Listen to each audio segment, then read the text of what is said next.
Okay, here's the front side of it. You can see it fit in there real well.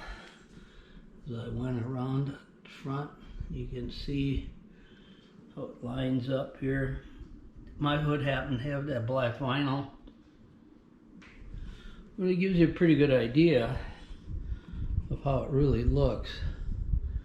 I don't know how well it's going to show up, but try to get some side views here. Well, that's it. That's the story. Like I said, I haven't cleaned it up, but when I do, I think it's going to work out real well.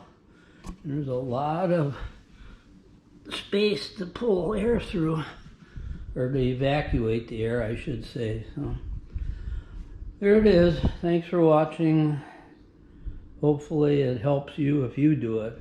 I think the key thing here is to be cautious, not cut it too big, even if you have to trim a little extra. The template they gave you is very good.